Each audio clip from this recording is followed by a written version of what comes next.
Shalom Lechulam. Nós retornamos a mais um capítulo do Sefer Moreh Nevuchim. Hoje nós daremos início a mais uma página desse primeiro tomo. E a semelhança dos demais, o capítulo 29 é um capítulo curto no livro, e os capítulos do guia que são curtos estão entre os mais densos, que lidam com os temas mais complexos. O Rambam faz isso de propósito. Se sabe que capítulos curtos, pela maioria das pessoas, são lidos de forma corrida, sem a devida atenção. E esse livro não foi escrito para quem lê de maneira corrida. Ele nem foi escrito para ser lido. Essa obra foi escrita para ser estudada, minuciosamente estudada.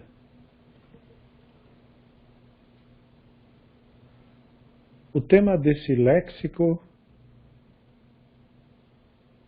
é da raiz Ain, Tzadi, Vet, Etzev, que tem muitos sentidos.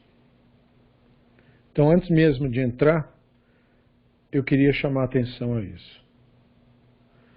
O termo Etzev apresenta uma variedade de sentidos que o leitor deve saber antes de poder lidar com a definição que o Rambam oferece ao termo. O dicionário Jastrow, para termos bíblicos e talmúdicos, ele diz que o sentido desse termo é talhar alguma coisa ou decepar alguma coisa. E cita como evidência um trecho do Talmud, onde os rabinos estão discutindo a verificação de um bebê quando ele termina de ser examinado por um médico para se certificar de que o médico não fez nenhum tipo de corte, não feriu a criança de algum modo. E o termo usado para essa expressão é o termo desta mesma raiz. Mas ao lado dessa definição, o mesmo dicionário coloca que o termo quer dizer também luto e também quer dizer forma, como a forma de um ídolo. E também quer dizer um problema, uma situação complicada e dor. E no dicionário de Jastrow não tem a menção disso como ira e como provocação, que é mais popular. Outro dicionário, chamado Alkalai, do hebraico para o inglês, traduz o termo como nervo. Está nervoso ou está neurótico. E outro dicionário ainda, de Matityahu Clark, para termos da Bíblia hebraica, e é um dicionário etimológico baseado nos comentários do rabino Samson Raphael Hirsch. Ele identifica o termo como segurar, renunciar, retrair. E esse sentido de retrair é importante frisar.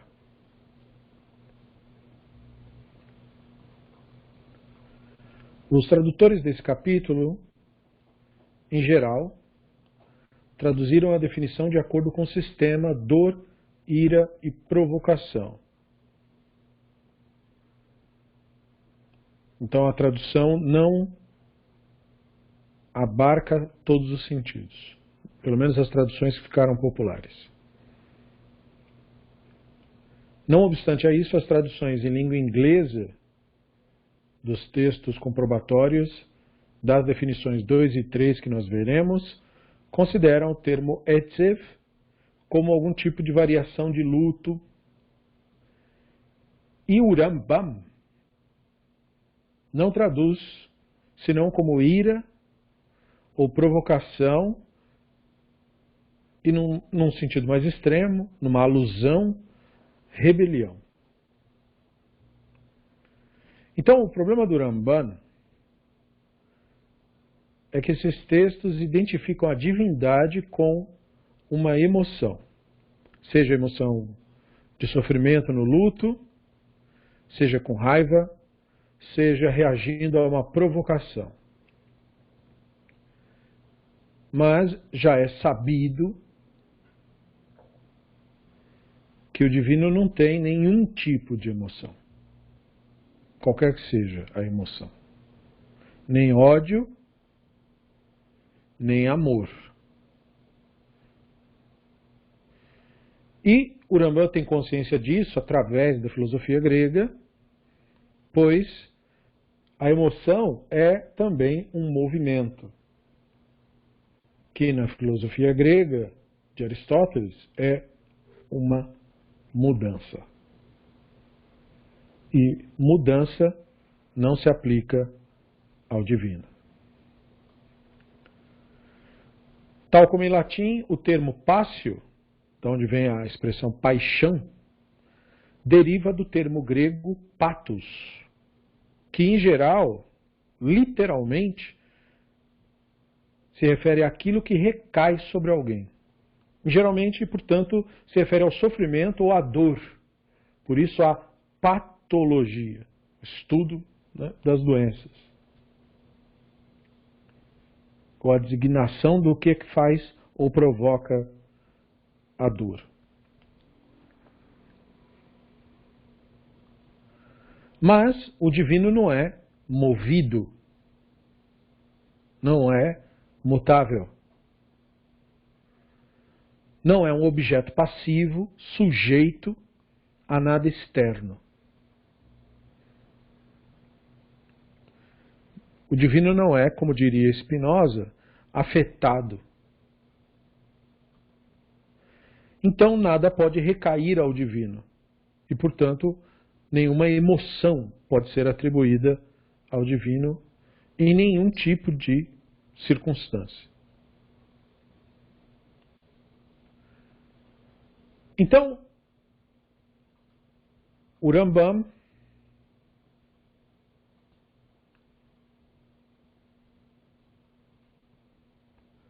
encontra uma maneira de transmitir a compreensão disso,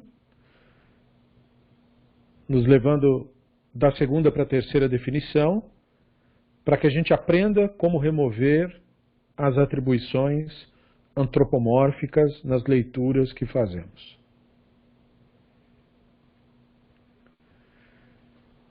A sugestão que o Hirsch fez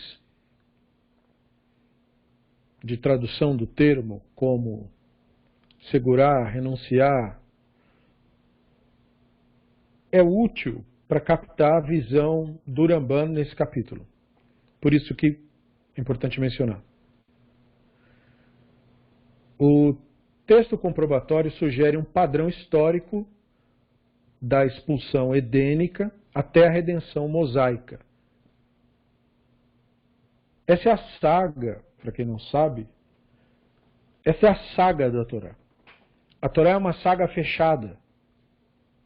Ela não é uma saga que começa com Moshe e depois continua com os profetas para ser concluída pelo Messias. Não, essa não é nossa narrativa. Essa narrativa é de outra religião, não tem a ver conosco. Foi como outras pessoas leram ou resolveram interpretar a saga. Na Torá, a saga começa no Éden e termina no Sinai. É resolvida no Sinai.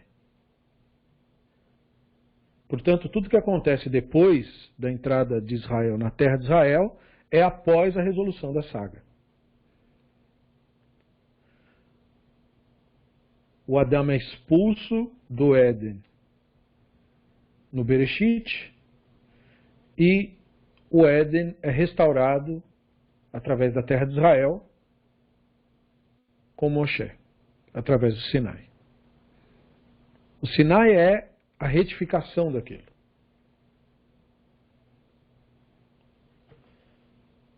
Então ali os textos comprobatórios aqui selecionados aludem a essa saga. E nessa saga você tem os textos aonde você tem cenas em que a divindade se arrepende da sua criação e muda as regras da existência.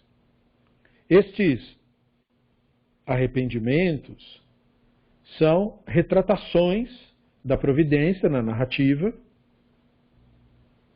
na qual o ser humano é deixado à sua limitação natural.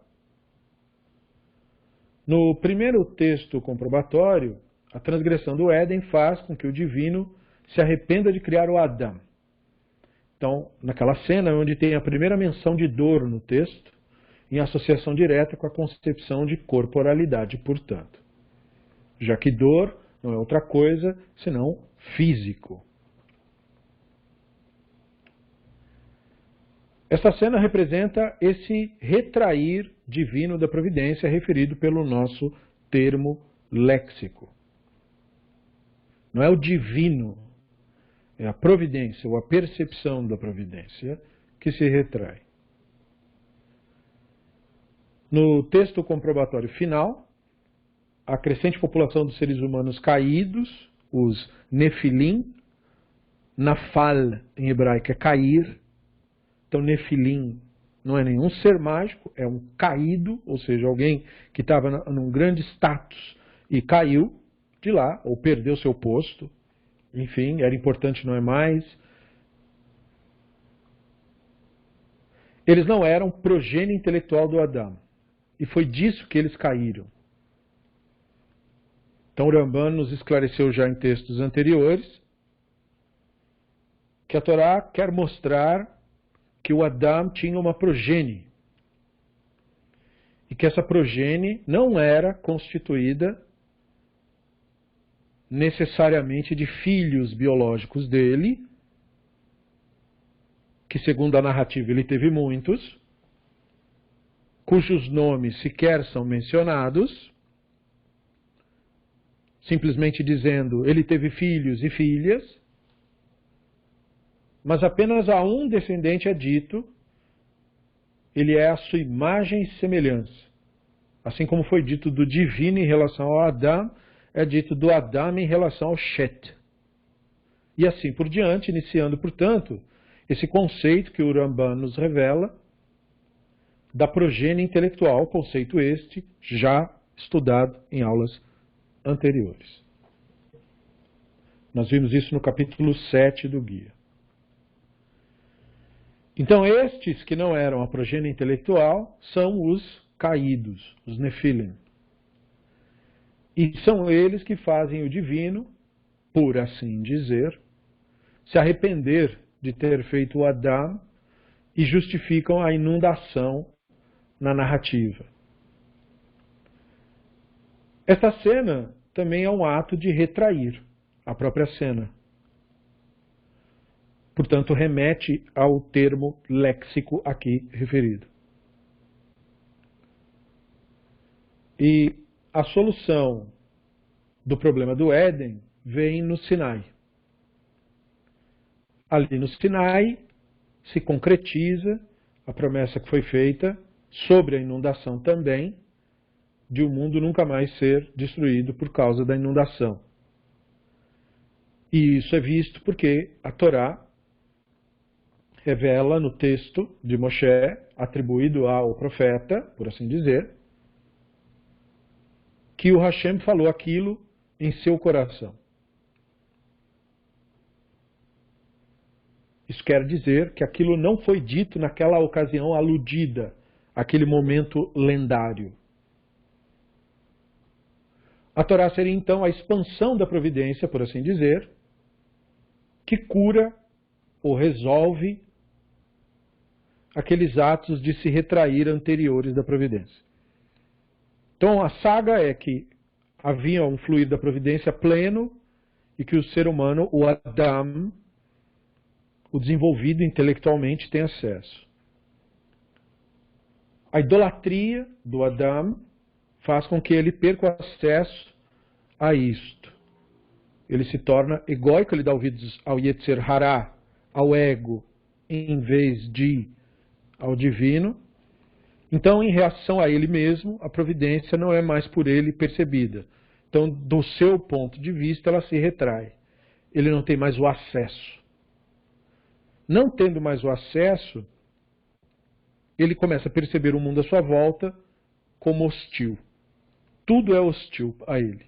As plantas são hostis, as pedras são hostis, os animais são hostis, os outros seres humanos são hostis, o próprio universo é hostil a ele. Então você tem as narrativas de catástrofes. Você tem inundação, você tem queda da torre, você tem destruição de cidade por meteoro, você tem guerras e conflitos entre as pessoas, você tem assassinatos entre indivíduos. Todos os produtos do ego humano. Então, depois de todo esse retrair, não há percepção do divino. Há apenas dor e sofrimento. No Sinai, recupera-se a percepção do divino. Em meio a conflito, mesmo assim, porque o ego resiste a isso. Por isso que mesmo a narrativa do Sinai é uma narrativa problemática, não uma narrativa suave, de uma subida suave à espiritualidade, porque o Yetzer Hará, o ego humano, resiste a isso.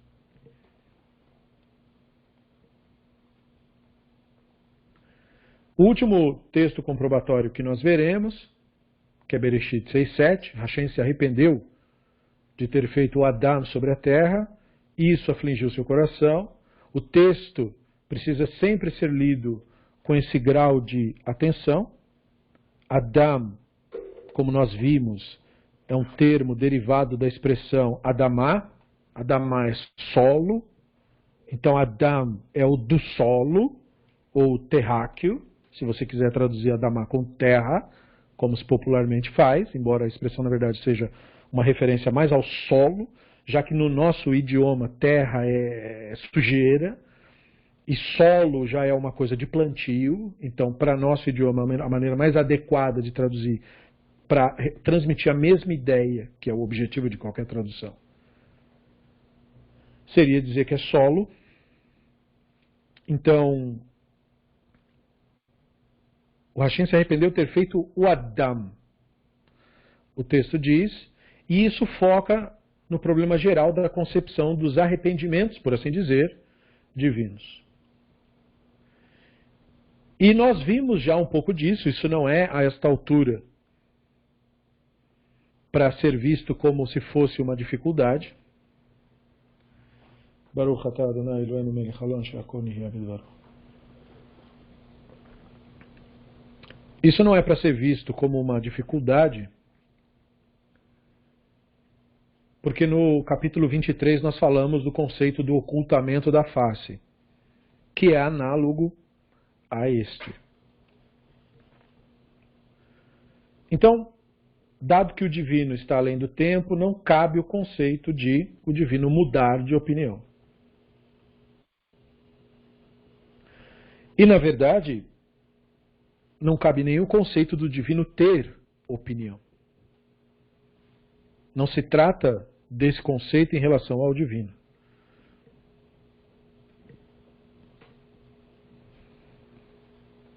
Se nós pensarmos sobre isso, opinião é um julgamento pessoal,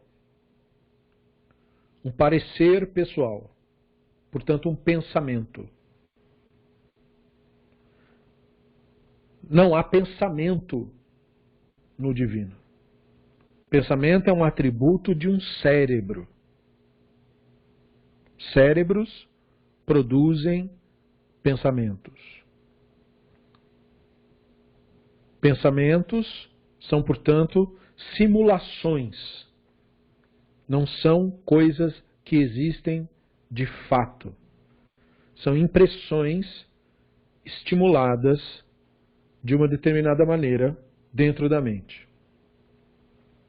Nada disso se aplica ao divino, porque o divino não tem cérebro, não tem crânio, não tem cabeça, nem tronco, nem membros, nem corpo de nenhum tipo e de nenhuma natureza. Então o conceito não é para ser visto como se fosse literal. E também não pode se aplicar ao divino a ideia de mudar nada em si mesmo, porque mudança só é possível no tempo. E o divino precede o tempo. O próprio conceito de tempo passa a existir depois da expansão e não havia antes. Portanto, não se aplica ao divino o conceito de mudança em nenhum tipo de atribuição. Assim, a criação, a existência, a realidade é um ato atemporal. Veio de um ponto em que não havia. O tempo veio do não tempo. O composto veio do não composto. E esta criação é que é referida como um pensamento divino. É isso que se refere o conceito de opinião ou ideia quando a gente usa isso em relação ao divino. O existente. Porque no divino só há unicidade. E a unicidade do divino é atemporal. Porque precede o tempo.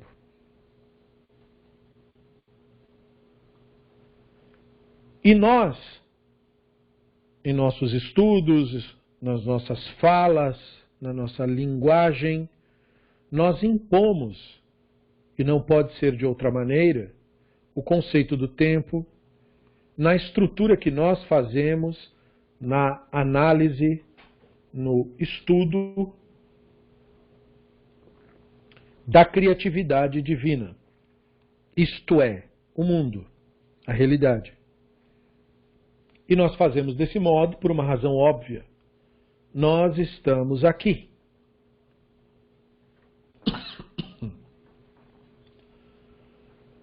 Nós estamos inseridos na corporalidade e, portanto, na temporalidade. A nossa percepção do universo é temporal. Portanto, a nossa mente é incapaz de acessar o divino. Sendo a mente incapaz de acessar o divino, apenas aquilo que não é a mente acessa o divino. E aquilo que não é a mente e que acessa o divino é o que chamamos Neshama.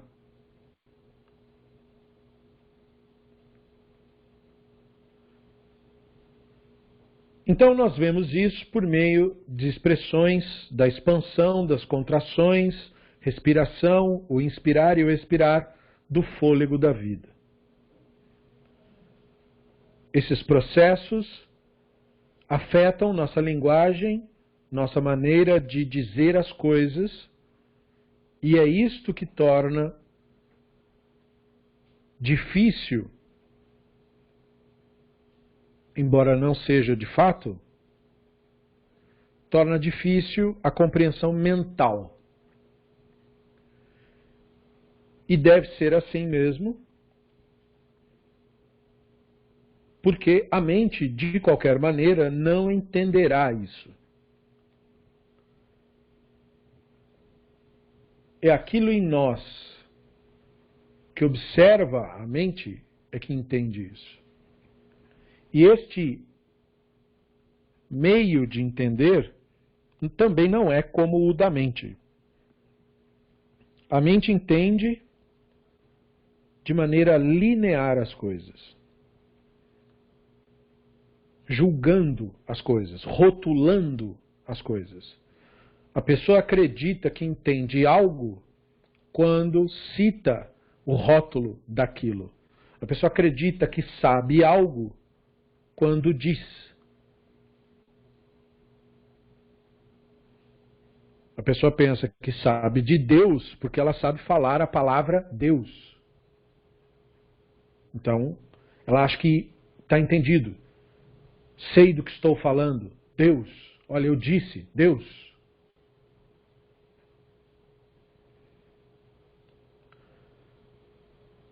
Mas Deus é só uma palavra. Não quer dizer nada.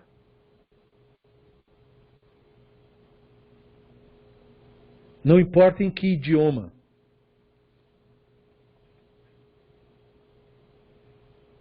É um conceito, portanto é uma ideia, e portanto não possui em si mesmo nenhuma verdade. Porque nenhuma palavra pode descrever o atemporal, o que precedeu aquilo que deu origem ao tempo.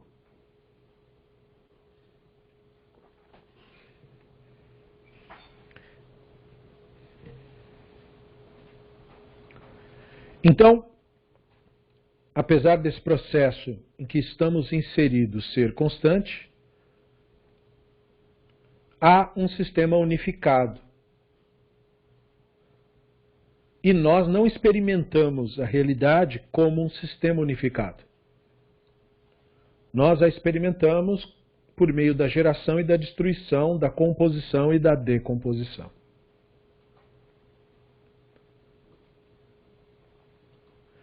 Então nós projetamos nossa existência do retrair providencial. E nós apelidamos isso, nossa tradição, eu quero dizer, de ira divina. Foi escolhido o termo Etzev para isso. Na realidade, nossos atos de distanciamento é que representam a contração. A contração, portanto, ocorre em nós, somos nós que contraímos, em face da expansão providencial. Então, a percepção que temos é que se contrai em relação a nós, mas isso acontece por causa da nossa rejeição dela. O nosso estado mental causa a internalização dessa postura, como o Rambana explica nesse tomo, no capítulo 54. O prazer e o desprazer divino, ele diz, o aproximar-se e afastar-se dele são proporcionados ao grau do conhecimento da pessoa ou sua ignorância em relação ao Criador. Em outras palavras, quando Deus está próximo, quando eu tenho consciência disso, quando está distante, quando estou inconsciente disso. Quando Deus se agrada, quando tenho consciência disso.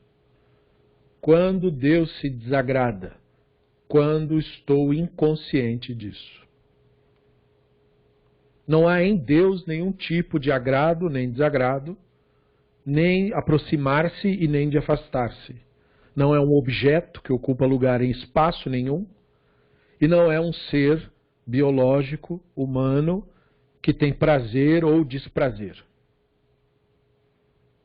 É a nossa percepção que determina, e é para isso que estes termos apontam. Então nós ainda estamos num capítulo léxico. Etzev, portanto, em geral, traduzido como dor, ira, provocação. O primeiro sentido do termo é dor. Dor física. O segundo, ira. E o termo usado para isso é a frase Vaiteatzev el libo. Lhe pesou, popularmente traduzido, lhe pesou no coração. Então, na verdade, como o termo tem a ver com ira, se isso fosse levado em conta, deveria se traduzir e lhe irritou o coração. Ou se irritou no coração. Essa é uma determinação relacionada à ira, em vez de pesar, como é popularmente traduzido. A ira é evocada porque a cena envolve idolatria. E porque é em seu coração, porque a punição é sem advertência. E o terceiro sentido é provocar e causar ira, irritar. Vaiteatzev el libo, no sentido de provocação ou rebelião humana contra o divino, que é algo projetado sobre nós mesmos. Coração, o termo coração, é também um termo homônimo para indicar vontade, que por sua vez é um conceito homônimo quando aplicado ao divino. Então vamos ver as ocorrências da definição 1 dentro dos seus devidos contextos. O Rambam nos dá Bereshit 3, 16 e 17. Ela isha amar harbe arbe itzvonech veharonech be'etzev taldei vanim ve'elishech teshukatech ve'u imshal bach. A mulher, ele disse, aumentarei muito sua dor no parto. Você dará à luz filhos com dor. Seu desejo será para seu marido, mas ele a dominará. O Adam amar, que chamata lekol ishtecha, vatuchal mina etz asher tziviticha lemor, lo tuchal mimenu. Arura ha'adama va'atzvurecha. Bait tzavon tochlena kol imei chayecha. Ao Adam ele disse, por ouvir o que sua mulher disse, e comer da árvore acerca da qual ordenei, você não deve comer dela. O solo é amaldiçoado por sua conta. Você trabalhará duro e comerá dele enquanto viver.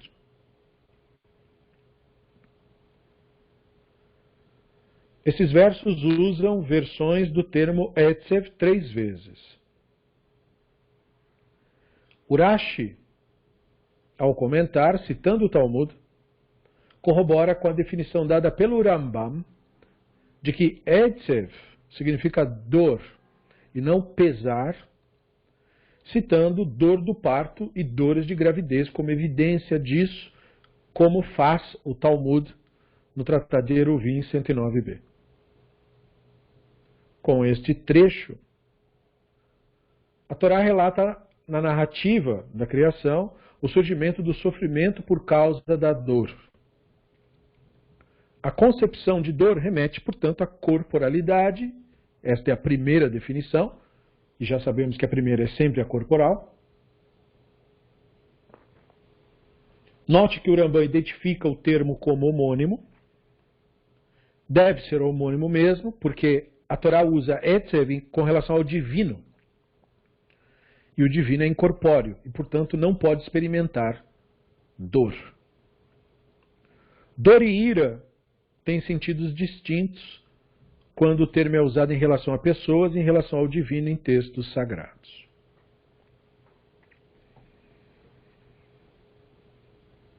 Então, nesse primeiro texto, você é trazido à consciência de que a dor não pode se referir ao divino literalmente. Dor é um aviso do sistema nervoso de que tem algo errado. Portanto, dor não é um problema.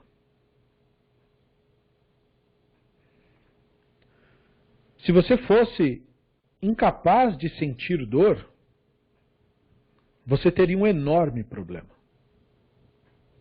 A dor é uma maneira de o seu corpo se proteger do mundo à sua volta.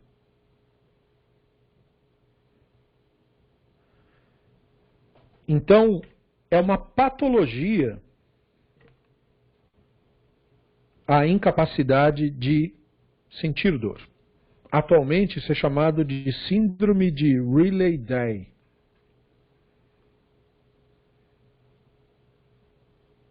E é uma afetação de neurônios, neste caso, que impede uma pessoa de sentir dor.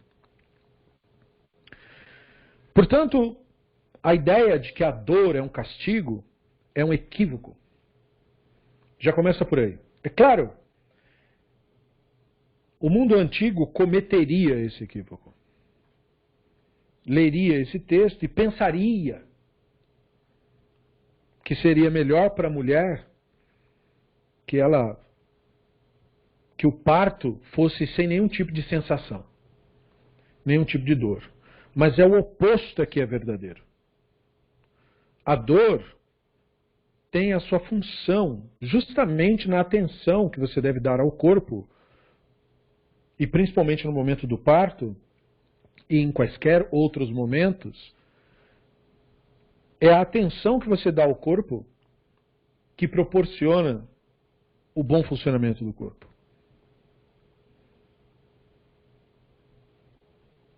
Então, quando nós lemos o texto dizendo, quando o Hashem diz que vai aumentar a dor no parto,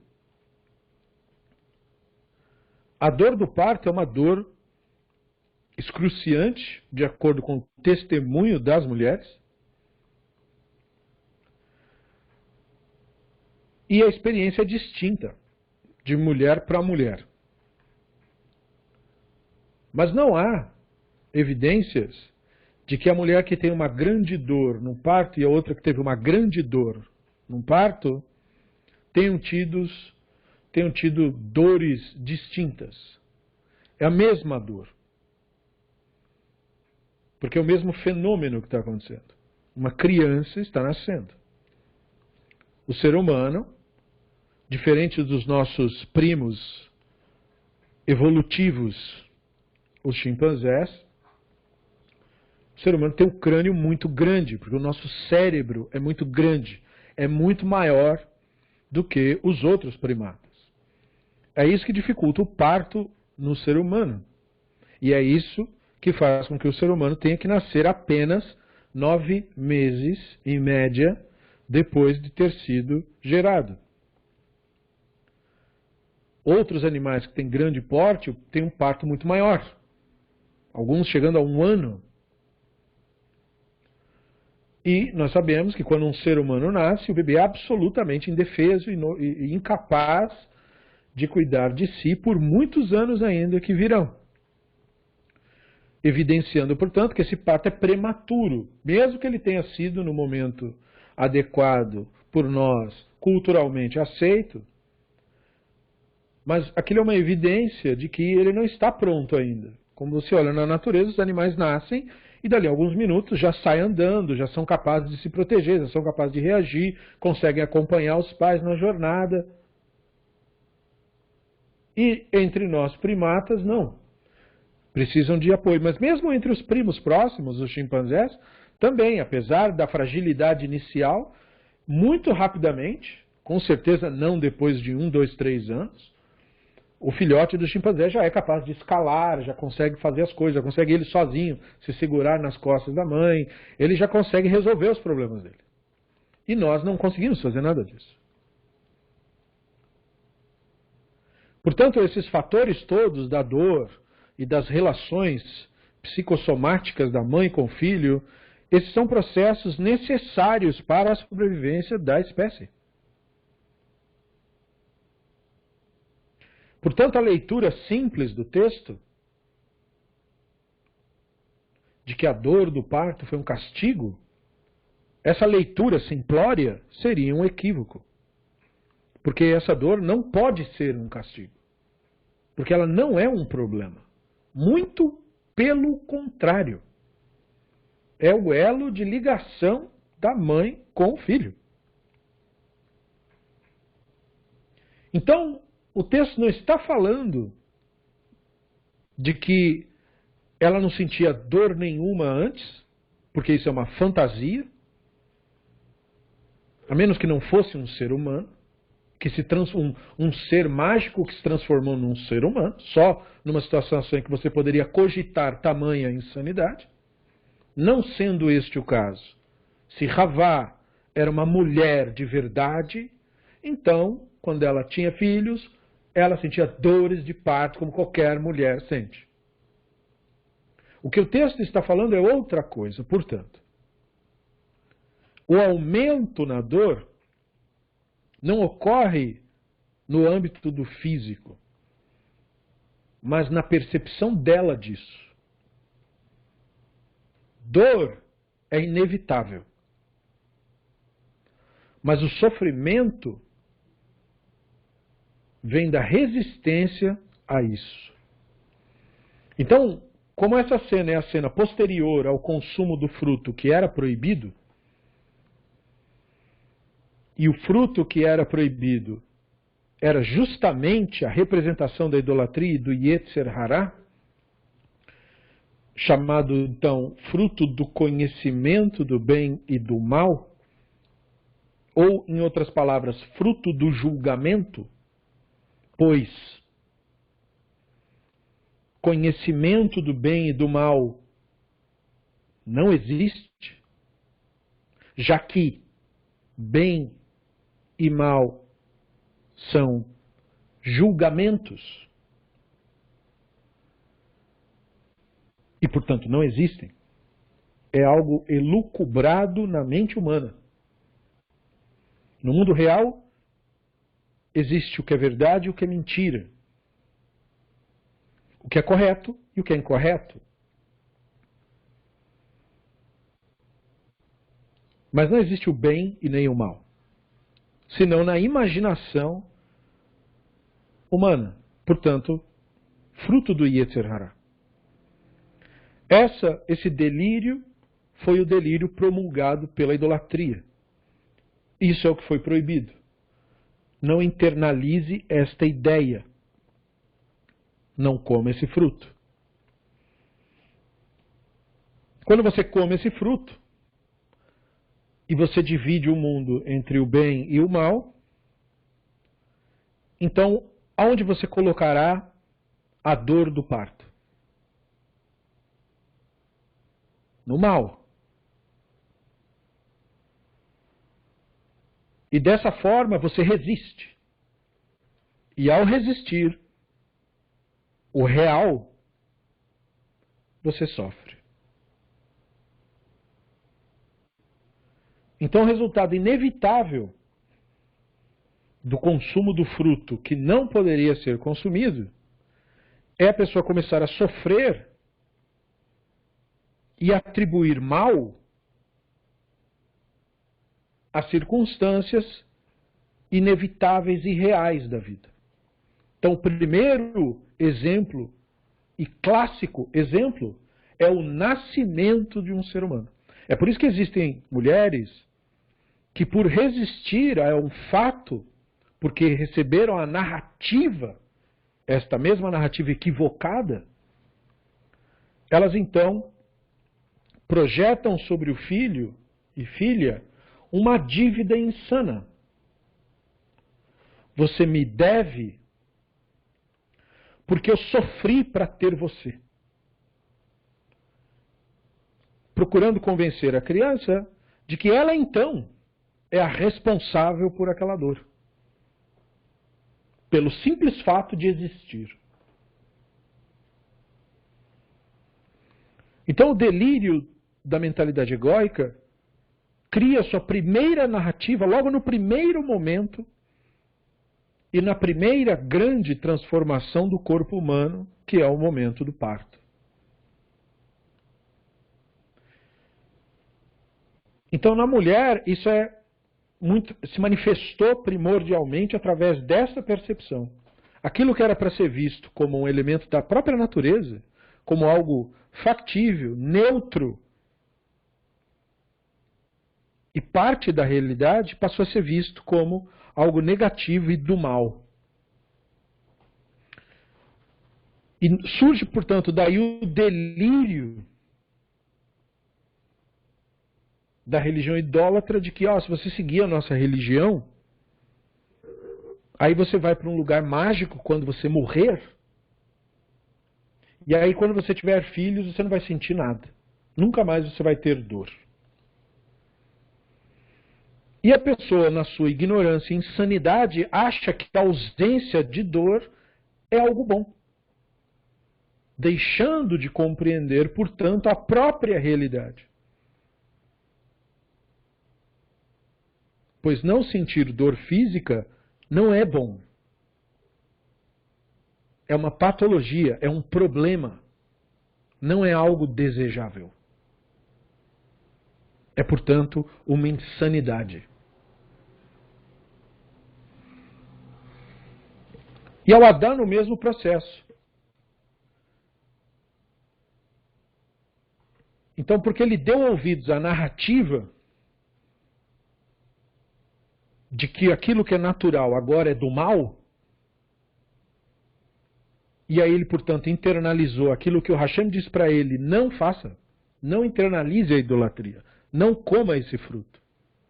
Então, o próprio solo, o próprio mundo, que é natural, se torna amaldiçoado, maldito para ele.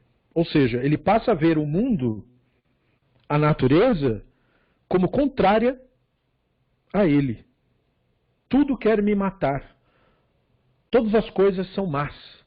Os animais predadores são maus. Tenho que matá-los. As árvores são más. As plantas são venenosas, são más. Os espinhos me furam, são maus. As tempestades, raios, vulcões, forças do mal tentando me matar.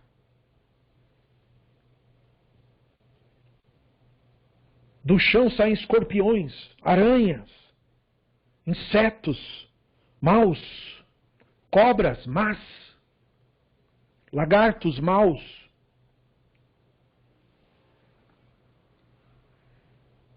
O ser humano começa a criar uma sociedade se dissociando da natureza, como se ele não fizesse parte desse sistema. Ele amaldiçoa o solo do qual ele veio. Este foi o primeiro resultado da ingestão do fruto. E o trabalho que ele faria de qualquer maneira. Porque o começo da narrativa diz que ele foi colocado no Éden para arar a terra, trabalhar e proteger o Éden. Portanto, a fantasia que criaram de que no Éden ele não tinha trabalho, ele não fazia nada, não passa disso mesmo, uma fantasia. A narrativa não diz isso. A narrativa constrói a ideia de que ele não tinha nenhum problema com isso. Ele não está fazendo aquilo como se ele tivesse uma meta para atingir. Ele estava existindo de maneira plena. E a partir desse momento ele não está mais existindo de maneira plena. Então o ato de ter que produzir alguma coisa ou ter que fazer alguma coisa se tornou para ele um fardo, um castigo. Essa é a visão que o Yetzer Hará coloca sobre a realidade. É esta visão que cria, que incita a exploração do outro. Porque quando o homem quer aliviar o seu, aspas, sofrimento do trabalho, ele faz isso explorando um outro ser humano, escravizando um outro ser humano para que faça o trabalho duro por ele. Ele faz isso forçando diretamente, como foi feito em muitos períodos da história. Ele faz isso forçando socialmente, como é feito agora. Mas de qualquer maneira o resultado é o mesmo e o Yetzer Hará é o mesmo.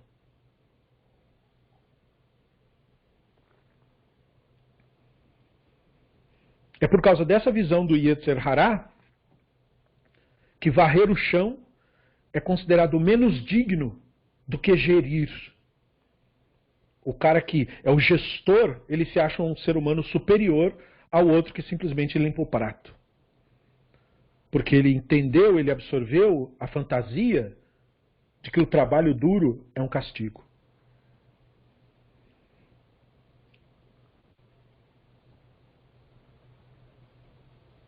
É um castigo mesmo que seja em relação a ele. Se ele puder, ele coloca um outro ser humano para limpar para ele, como foi em muitas épocas da humanidade, seres humanos nem sequer se vestiam os que podiam.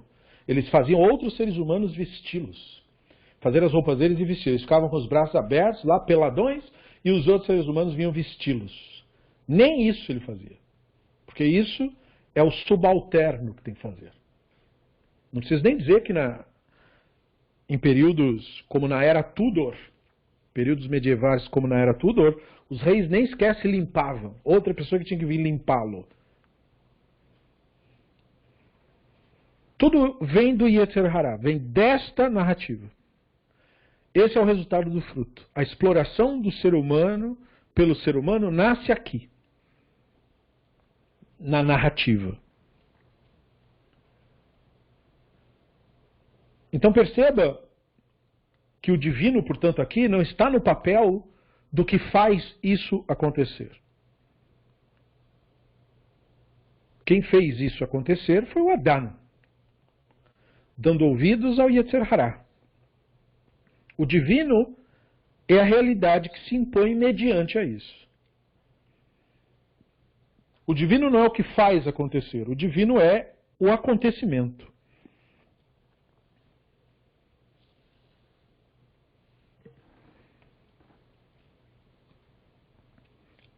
Na segunda definição, nós temos Melachim Aleph, no primeiro capítulo, versos 5 e 6. Vadonia ven Hagit, mitnase lemor, anim loch vayas lo rechev parashim, v'chamishin ish ratzim lefanai, velo atzavu avi meyamav, lemor madua kach asita, וגם הוא טוב תואר מאוד, ואותו ילדה אחרי אבשלום. Adonia, o filho de Hagit, passou a declarar-se rei. Para isso, preparou carruagens e cavaleiros com 50 homens para marcharem diante dele. Seu pai jamais o tinha confrontado ao longo de toda a sua vida, questionando, por que você se comporta dessa maneira? Além disso, ele era um homem muito bonito. Havia nascido depois de Avshalom. Então o Ramban diz que Etzev aqui denota ira nos seus textos comprobatórios de definição 2. O Rashi explica que aquele que se abstém de repreender seu filho causa a sua morte, o mata. Isso evoca a concepção de que Etzev teria o sentido formativo da estrutura corporal e física do filho, que poderia reagir não gostando ou se irritando da repreensão. A narrativa nos lembra que Shlomo, e não Adonia, era a progênie intelectual de Davi. Então nós temos esse segundo texto comprobatório, porque nós começamos com o Éden, e agora nós estamos no período em que nós temos um cidadão da descendência do Davi, que era progênie intelectual dos patriarcas, e esse descendente não é progênie intelectual dos patriarcas, nem de Davi, embora fosse filho biológico de Davi. Isso é mais uma evidência da falácia, da fantasia, do delírio do ego humano sobre o mito do sangue judaico, sangue judeu. Uma concepção puramente racista e absolutamente fantasiosa, e que infelizmente é repetida porque o Yetzer Hará está refletido na maior parte das religiões, e é por essa razão que narrativas que aumentam a identidade egóica, como a narrativa racial, o mito racial, são tão atraentes para o Yetzer Hará, porque ele pode, destas narrativas, aumentar o seu senso de identidade. E uma característica de alguém suplantado pelo Yetzer Hará é exatamente a descrição aí do Adonia.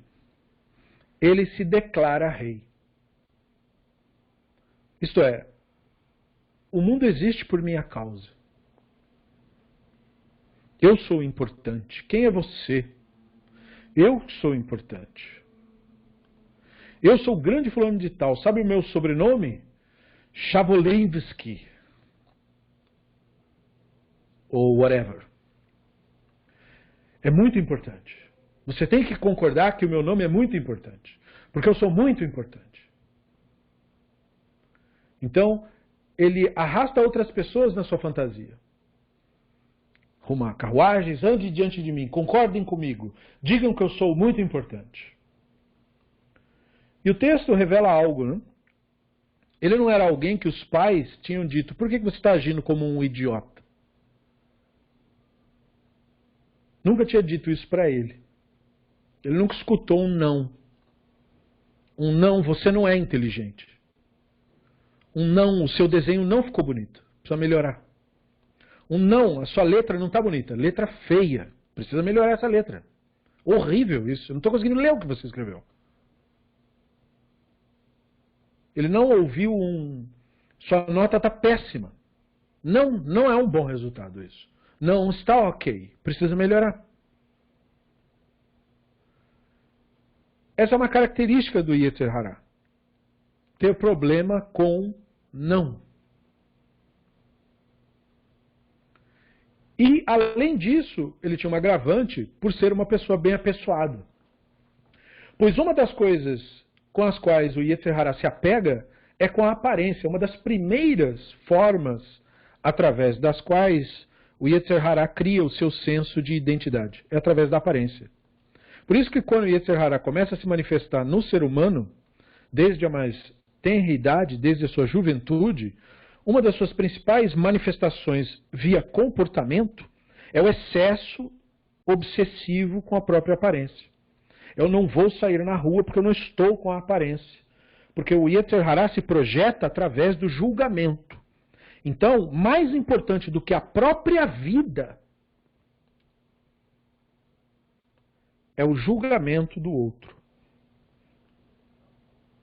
E não é raro ouvir falar de adolescentes que preferem a morte do que um mau julgamento do outro. Alguns se suicidam literalmente só por causa disso. O que aconteceu? O Yetzer Hará aconteceu. A inconsciência aconteceu. O Yetzer Hará é uma completa deturpação de nossa percepção da realidade. E é sinal, portanto, daqueles que não são progênie intelectual de Adão. E essa é a diferença que a Escritura faz, de verdade, entre as pessoas. E não, como hoje é falsamente dito, entre judeus e não judeus. Como falamos, haviam 12 tribos em Israel. Judá e Rudá era apenas uma delas. Então é claro que não é esta tribo que define quem é Israel. Nem mesmo o termo Israel era aplicado à tribo de Judá, Israel era aplicado apenas às 10 tribos. Haviam 2 grupos em Israel, e basta ler o texto e verificar isso. Israel, o reino de Israel, e o reino de Judá.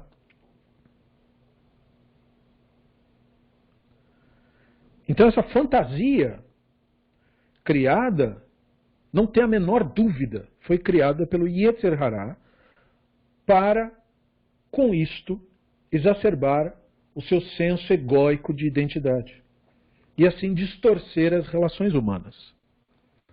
Pois o Yetzer Hará é a inconsciência em nós e é a causa de nossa divisão, dos conflitos na sociedade toda. Então, Lo atzvu aviv me'amav, o pai dele nunca se irou com ele. Ou seja, nunca manifestou reprovação. Então veja aí um exemplo físico disso. Né?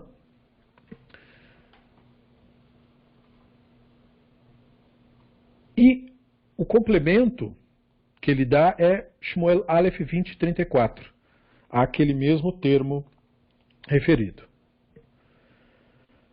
Vayakam Yehonatan me'im hashulchan b'acharei af velo achal be'on hachodesh hasheni lechen ki na'atzav al David ki ichlimo avi. Yonatan se levantou da mesa, furioso, e não comeu a refeição do segundo dia do mês, tanto por estar aflito por Davi, quanto porque seu pai o tinha envergonhado. Yonatan sabia que o Davi seria o próximo rei, apesar do desejo do Shaul de que ele fosse o sucessor. O Ramban diz que o Yonatan estava irado por Davi. Yonatan reconhecia Davi como a verdadeira progênie intelectual dos patriarcas, na visão do Ramban, proveniente do profeta Shmuel. Apesar da tradução popular colocar o termo Natsev como aflito, Natsav, novamente o Ramban nos lembra que o sentido é irado. Tem um sentido de ira ainda mais enfatizado, dada a sua proximidade com o termo Bacharei Af, que denota claramente a ira. Por isso que você vê em texto da Escritura, o Hashem acendeu em ira, e a expressão é irritou-se no seu nariz. Af é uma expressão da Bíblia hebraica comumente usada para denotar a ideia de ira. Porque a pessoa irritada respira de uma maneira muito forte e ela geralmente bufa, né? Ou seja, respira pelo nariz, faz um barulho. Né? Então é como se ela estivesse bufando de raiva. E, portanto, o af é uma expressão utilizada para expressar essa ideia. Então, novamente, nós temos um exemplo de uma relação que era afetada pelo Yetzer Hará, né? De pai e filho, nesse caso, Shaul e o Yonatan. E o Shaul era absolutamente suplantado pelo Yetzer Hará, pelo ego, e ele tinha essa concepção de que ele era muito mais digno do reino, por achar que a dignidade tinha uma coisa que ver com família, exatamente como fazem hoje. Quem é o judeu verdadeiro? É o da família verdadeira, que tem o sangue verdadeiro. Mas a narrativa do Davi e do Shaul mostra que não. O Shaul era de família. Ele que tinha uma grande linhagem, por assim dizer, se você assim preferir. E o Davi não. O Davi era de uma pessoa não importante, não tinha nenhum tipo de relevância do ponto de vista. Ele não tinha um sangue considerado digno. Mas aí vai o profeta, interfere e diz, o Hashem diz que é ele. Portanto, desconsiderando as narrativas familiares. Então é uma evidência, mais uma vez, do Yetzer Hará interferindo na percepção humana da realidade e, portanto, do divino, que gera todos os problemas. E é necessário que nós estudemos isso, que nós vejamos isso. Essa é a realidade. O texto seria fantasioso se o texto nos dissesse que desde o período da outorga da Torá e em diante foi tudo uma maravilha, nada deu errado, foi lindo, assim, um paraíso. Isso é uma fantasia. Isso nos faria desconfiar do texto como um texto que não faz uma análise interna, uma análise crítica, não tem um olhar crítico. Fantasia os personagens, eles não erram, eles... Não. É para mostrar como o Yetzer Hará afeta. Nós já temos a indicação de qual é o problema e nós temos também a cura. Mesmo assim, o problema persiste. Então perceba, a questão do Yetzer Hará é uma questão da identificação mesmo. O Yetzer Hará não é mantido no mundo porque ele é muito forte. Ele é mantido no mundo porque as pessoas desejam, se afeiçoam ao sofrimento que ele causa. Porque o que oprime também é oprimido. O que faz sofrer também sofre. Mas como na identificação do Yetzer Hará ele extrai o seu senso de identidade exatamente do sofrimento, então não há desejo de que esse sofrimento seja resolvido, a menos que chegue num ponto em que ele se torne insuportável para a pessoa.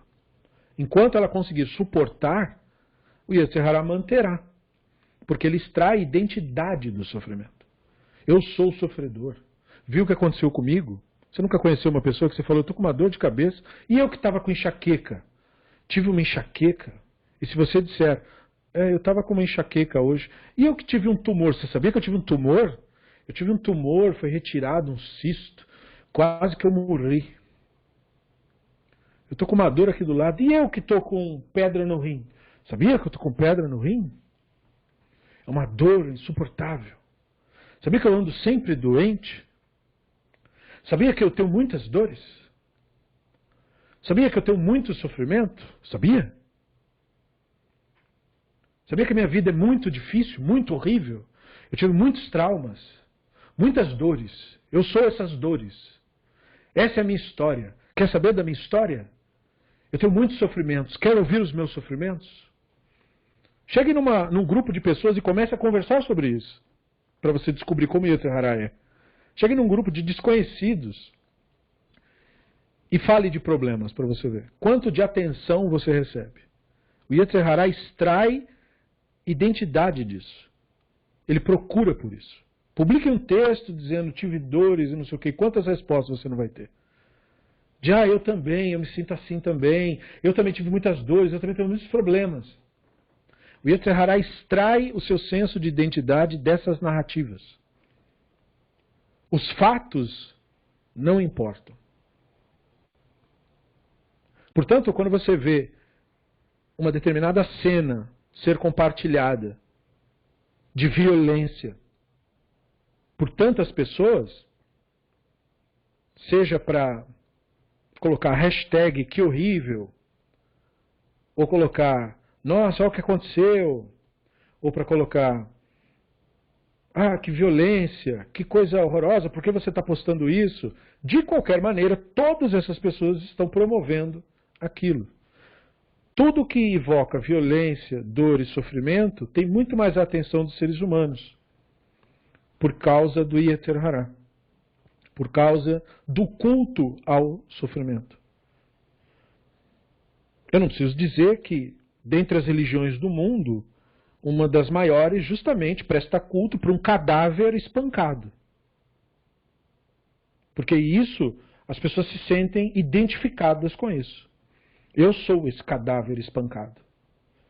Nós precisamos passar por isso. Então essas pessoas olharão o sofrimento na humanidade e isso não muda. Eles não vão cogitar um mundo sem isso. Por quê? Porque é muito sofrimento. O sofrimento faz parte para nos purificar, é dito. Não há percepção do que somos, só da narrativa do Yetzer Hará. Mas só há sofrimento quando há resistência. Quando você resiste ao real, você sofre. Quando não, não. Então o Yetzer Hará precisa criar uma narrativa que coloque você em estado de resistência contra o outro, alguém, uma situação. Você tem que estar contra. Aí sim, a pessoa se sente alguém. Então por isso que nós temos essas narrativas conflituosas na Escritura. São espelhos para que nós vejamos a nós mesmos naquilo. O Yetzer Hará faz isso com muita gente, como fez com o Yonatan. Faz a pessoa parar de comer, não consegue ficar na presença de outro ser humano. O seu pai o tinha envergonhado. É uma narrativa. Veja, o Davi nem estava presente nessa cena. Ele estava sofrendo pelo Davi à distância.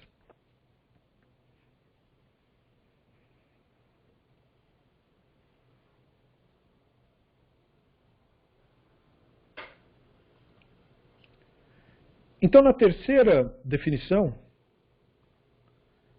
Yeshayahu 63:10, nós temos Vehemá maru vaitzvu et ruach kodsho vaichafech lachem leoyev hunimchal bam.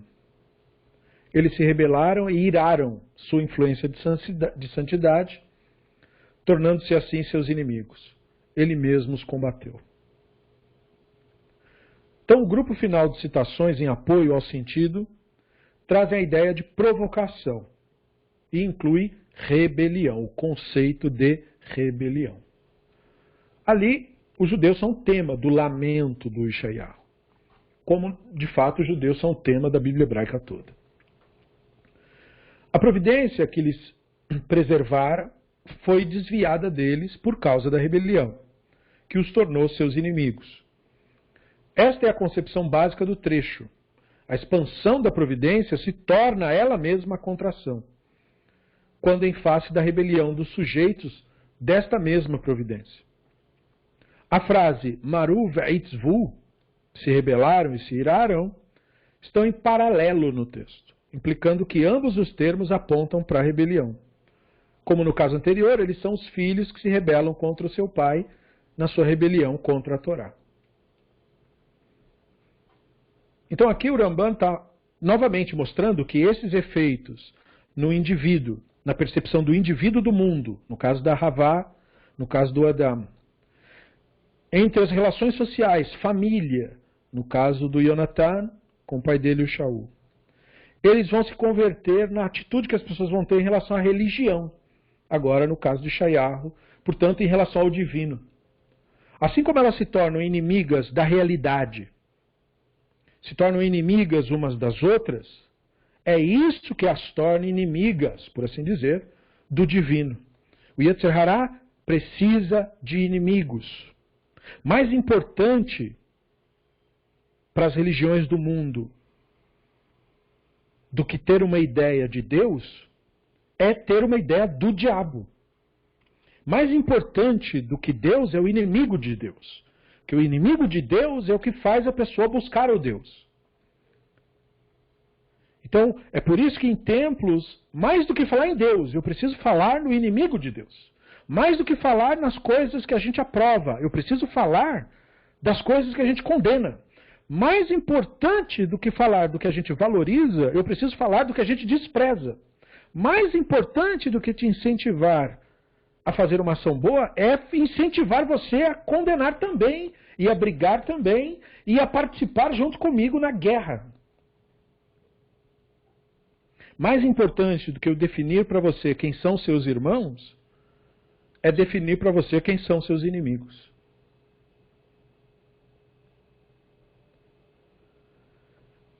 Essa atitude é a rebelião contra o divino. O divino é a antítese de tudo isso. Então o Yetzer Hará começa afetando a visão que a pessoa tem da própria realidade, e se inevitavelmente afeta as relações sociais, que inevitavelmente afetam a sua espiritualidade.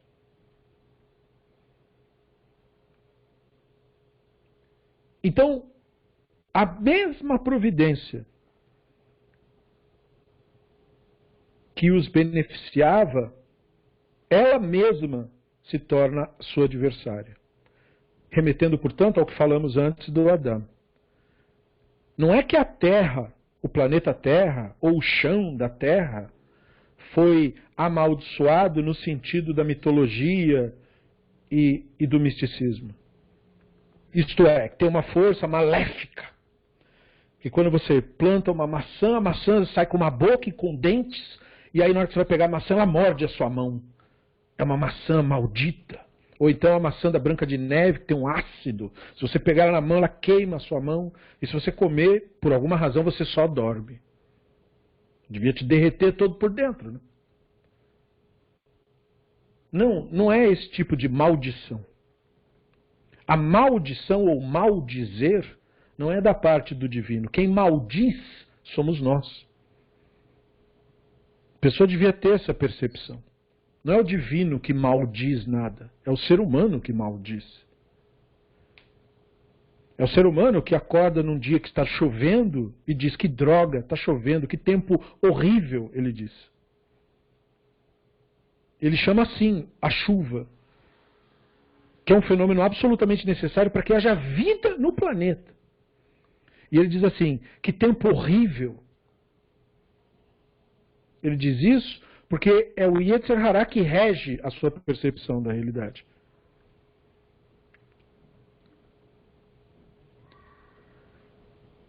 Então, quando o Yetzer Hará é a nossa percepção do real, a Terra é maldita por nós. Por isso que o Hashem disse, a Terra é maldita por sua causa. Você que criou isso. Não é o divino que amaldiçoou a Terra. Foi o Adão que o faz. Somos nós que fazemos isso. É o Yetzer Hará em nós que faz isso. Ele amaldiçoa a Terra. Ele amaldiçoa a vida. Ele maldiz. Maldizer é rotular. E, portanto, julgar. E, portanto, demonizar. Fazer uma caricatura daquilo. E aí nos impedindo de ter a percepção real daquilo que amaldiçoamos. Essa é a tática básica do Yetzer Hará na criação de inimigos. Por isso que diz, tornaram-se assim seus inimigos. Para você criar um inimigo, primeiro você precisa rotulá-lo. Ele precisa de um nome. Ele precisa de um símbolo. Ele precisa de uma redução. Ele não pode ser visto na plenitude da pessoa. Eu preciso reduzi-lo a um conceito. Então eu pego um termo e demonizo esse termo. Como a Alemanha nazista fez com os judeus. Associou a judeu todos os defeitos possíveis e imagináveis. E aí pegou um grupo de seres humanos e disse, esses são os judeus. Como hoje pega-se todos os defeitos possíveis e imagináveis e se coloca num homossexual e diz, está vendo, ele é um homossexual, olha aí. Odeie ele. Ele é isso. Então não se vê o ser humano mais. Não há ser humano. O ego construiu uma identidade para aquela pessoa. E aí você odeia. E aí você se coloca contra. E você diz que você se opõe. Eu sou contra. Eu sou contra. O Yetzer Hará está sempre em busca de algo para ser contra. E é sempre dos outros. O problema do mundo é que as pessoas do mundo não são como eu. Tem esses outros aí. Então é preciso fazer alguma coisa com eles. Preciso eliminá-los. Durante a maior parte da história da humanidade, a solução sempre era assassinar as pessoas. Hoje em dia, o assassinato está um pouquinho reprimido. Né? Os que desejariam matar não estão com toda essa liberdade. Então eles usam outras formas de matar. Matar socialmente. Então demonizam, maldizem. O Yetzer Hará cria isso. Essa rebelião que a pessoa faz contra o outro, ela não percebe que é contra o divino. É por isso que eles iraram o Ruach Kodshô.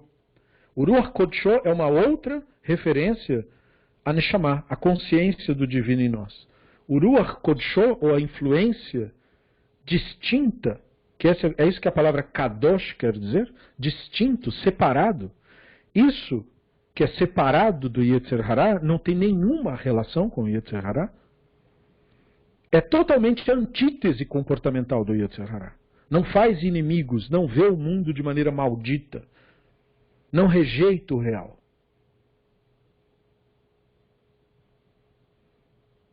Então a ira, portanto, é citada porque ela é o símbolo maior da idolatria. Isto é provocado pela idolatria. A idolatria cria uma ruptura, portanto cria uma ira. E essa rebelião parte da identificação plena com Yetzer Hara. E a primeira característica, distorcer a visão de realidade que a pessoa tem. Em seguida, distorcer e destruir as relações sociais da pessoa. E então, destruindo assim a sua espiritualidade. Porque sem uma visão de mundo plena e sem uma capacidade de lidar com outros seres humanos, não há espiritualidade. Por isso que, quando o Yetzer Hara monta religiões, essas religiões têm características. Por exemplo, elas se isolam. Como eles fazem uma imagem caricata disso, então geralmente decidem que todo mundo tem que pôr a roupa do mesmo jeito, da mesma cor, tem que botar o mesmo cabelo, tem que falar as mesmas palavras, tem que acreditar nas mesmas coisas.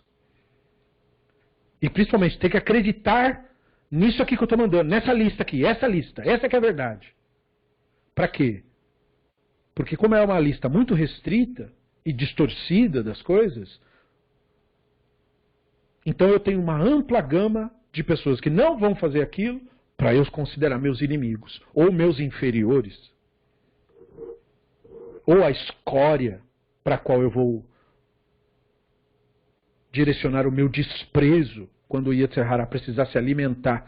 Pois o Yetzer Hara, desse modo, ele tem alimento abundante. O Yetzer Hara se alimenta da identificação. Então eu preciso dos meus inimigos. Eu preciso deles para que eles digam quem eu sou. E os meus inimigos precisam de mim para que eu diga quem eles são. Para que tenhamos a nossa missão.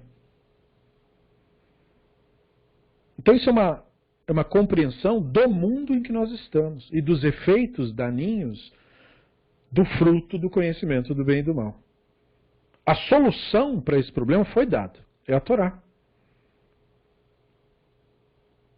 Mas como um fruto que você pode segurar e não comer, até hoje, o fruto que é ingerido é o fruto do conhecimento do bem e do mal e não o da árvore da vida. Esse não é ingerido. É por isso que a pessoa não estuda a Torá para expandir-se, para se livrar do ego humano. Pelo contrário, ela estuda, ela lê o livro, o que mal e porcamente poderia ser chamado de estudo, ela lê o livro para aumentar a sua identidade egóica. Para ser mais, para ter mais razão, para ser mais certo, para estar certo. Porque eu preciso estar certo. Só que para estar certo, eu preciso fazer o outro estar errado. E o Yetzer Hara se alimenta disso. Se alimenta dessa identificação. Então essas são todas as características de quem não é progênie intelectual de Adão, nem dos patriarcas, nem de Moshe, nem de nenhum dos sábios. Não tem nenhum tipo de relação com eles. E família, o mito do sangue, que é só uma fantasia, esta, a mais patética de todas as fantasias até o momento mencionadas, essa é a mais patética de todas elas. Porque ainda quer se valer de um falso cientificismo ridículo, assim, que você percebe que o Yetzer Hara, ele tem mesmo como principal característica a infantilidade, a imaturidade. Porque você vê isso aí da boca de pessoas que supostamente leram alguma coisa na vida.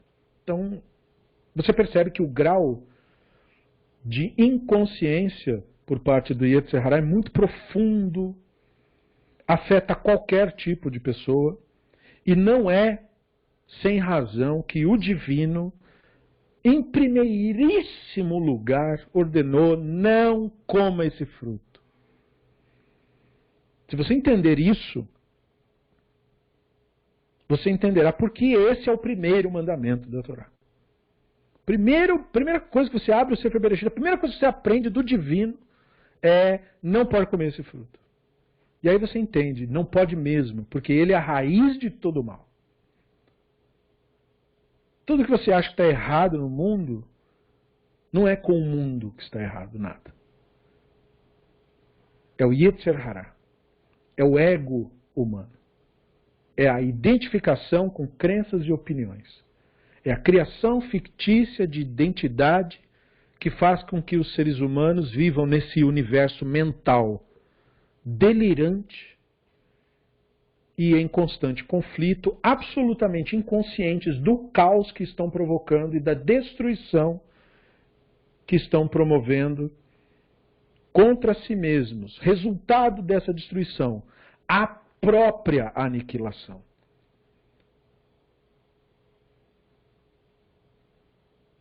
O resultado do Yetzer Hará é a própria aniquilação. Não pensem que, mas o mundo está bem. De tudo que o ser humano fizer nesse mundo, o mundo se recupera. Não tenha o delírio, não precisa ficar com dozinha da natureza. Se todos os animais desse planeta forem mortos pelo ser humano e ele ser o último a ser morto, porque isso é a inevitável consequência, o planeta continua. E é muito possível que novas formas de vida surjam.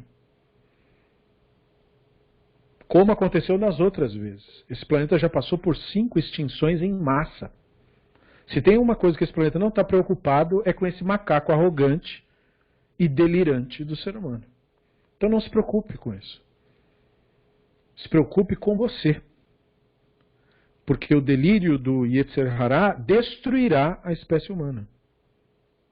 E o antídoto, o remédio, foi dado também, portanto, não se pode se voltar ao divino e dizer, divino, por que você não nos acudiu? Acudiu? Acudiu. Mas o remédio foi rejeitado. Como um médico que receita o medicamento e ainda quer conferir se você tomou ou não, e você diz que tomou, e quando ele vira as costas, você cospe. A quem nós atribuímos essa cena, em geral? Quem é a pessoa que finge que toma o remédio? Na cultura popular, eu quero dizer. Na cultura popular, quem é a pessoa a quem o médico dá o remédio, aí ele finge que engoliu, depois ele vai e cospe? Na cultura popular, a pessoa que faz isso é a pessoa que está no manicômio,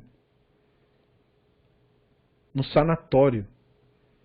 São as pessoas com problemas mentais que, por acreditarem que não têm problemas mentais, se recusam a tomar os remédios. É nesse estado que está a humanidade. Nós estamos completamente insanos e dizendo que não. Que não tem problema comigo. O problema é com você. É você que é o problema. Você. Então, Yetzer Hará impede que a pessoa tome o medicamento. E a pessoa continua alimentando a identidade egóica, extraindo dela o seu senso de identidade.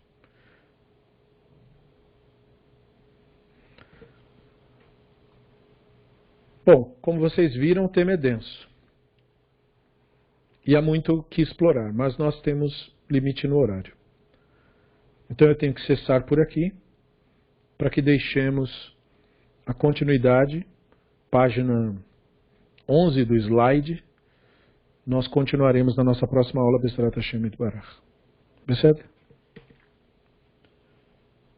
Reflitam sobre isso, foquem no momento presente, atentem para a realidade, observem a si mesmos, ao pensamento, e sejam progênie intelectual dos patriarcas. Sejam Adam. Essa é a maneira de voltar para o Éden.